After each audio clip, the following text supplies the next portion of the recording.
सखिया है से जब परी गे अकाल कैसे के जीवा बाचीनु हो। सांप छोड़े ले सांप की चूला गंगा जी अरारा छोड़े हो। ए सखिया लोग छोड़ेला असना माता बोना मेघा बरी से लाहो। ए सखिया लोग छोड़ेला असना माता बोना मेघा बरी से लाहो।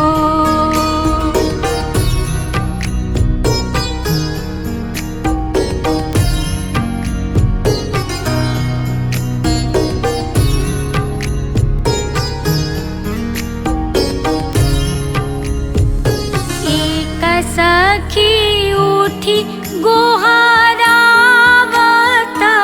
रानी समझावत गो।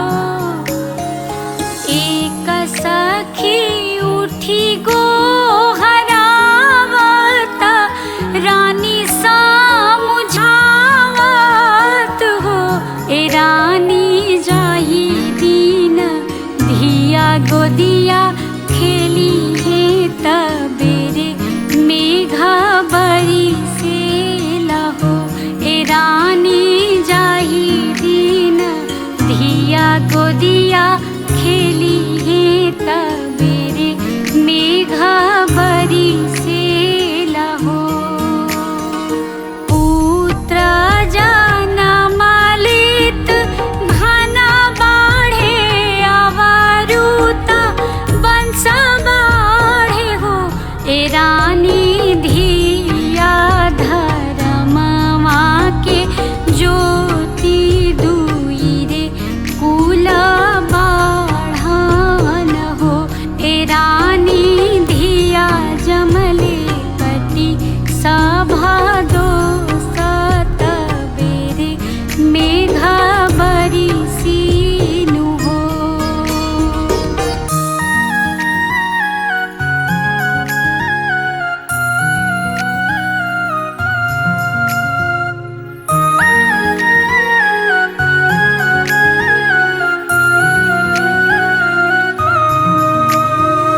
जन्म के हाई हम बाझत कोखिया के हिना हाई हो। जन्म के हाई हम बाझत कोखिया के हिना हाई हो। ए सखिया कैसे धिया धर्म के जो मोराही गोदी खेली हेनु हो। ए सखिया कैसे धिया धर्म के जो मोराही गोदी खेली हेनु हो।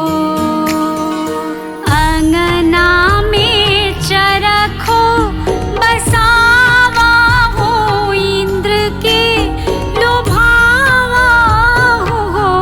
ए रानी अधेराती हरवा चलावा हो मेघ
रानी के गोदा जनक पूरा मंगल हो। ए ललना भरल सुनैना रानी के गोदा जनक पूरा